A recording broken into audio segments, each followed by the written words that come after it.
राज्याचे क्रीडा मंत्री माणिकराव कोकाटे हे 30 वर्षांपूर्वीच्या सदनिका गैरव्यवहार प्रकरणात अडचणीत आले। शासकीय कोट्यातील 10% सदनिका गैरव्यवहार प्रकरणी 2 वर्ष आणि 10,000 दंडाची शिक्षा जिल्हा सत्र न्यायालयाने कायम ठेवली। त्यानंतर आज जिल्हा सत्र न्यायालयाने माणिकराव कोकाटे आणि त्यांच्या भावाविरोधात अटक वॉरंट जारी केले। त्यामुळे कोकाटेंना कोणत्याही क्षणी अटक होणार असल्याचं निश्चित झालंय। अंजली दिघोळे यांनी कोकाटे यांच्या विरोधात अटक वॉरंट जारी करावे यासाठी कोर्टात अर्ज दाखल केला होता।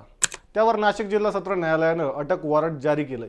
हे नेमकं प्रकरण काय सविस्तर पाहूयात। नमस्कार, मी अमोल, तुम्ही पाहताय लेट्स अप मराठी। नेमकं प्रकरण काय?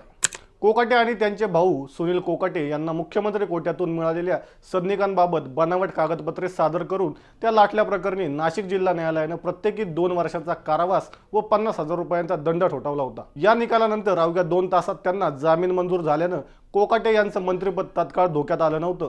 मात्र त्यानंतर काल जिल्हा सत्र न्यायालयाने त्यांना सुनावलेली 2 वर्षांची शिक्षा कायम ठेवली होती। 1995 ते 97 सालचं हे प्रकरण असून कागदपत्र फेरफार आणि फसवणूक केल्याचा आरोप करत माजी मंत्री तुकाराम दिघोळे यांनी माणिकराव कोकाटे यांच्या विरोधात दावा दाखल केला होता।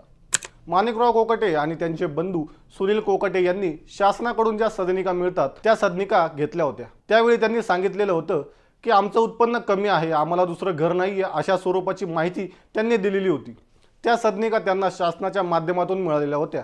मात्र त्यावेळी तत्कालीन अधिकाऱ्यांनी या संदर्भातील तक्रारही केली होती। 1995 साली कोकाटे हे आमदार होते तर दिघोळे हे मंत्री होते।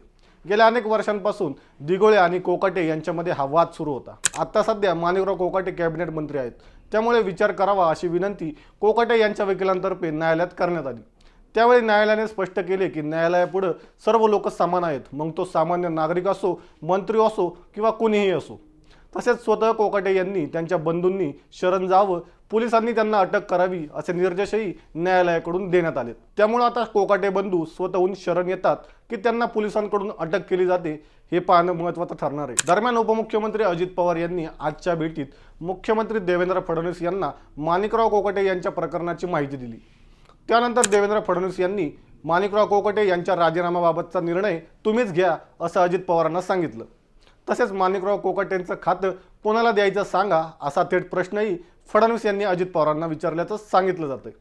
त्यामुळे आता माणिकराव कोकाटेंचं खातं कुणाला दिलं जातं हे पाहणं महत्त्वाचं ठरणार आहे। तर मंडळी, ही माहिती तुम्हाला कशी वाटली हे आम्हाला कमेंटद्वारे नक्की सांगा आणि आमच्या लेट्स अप मराठीला फॉलो करायला विसरू नका।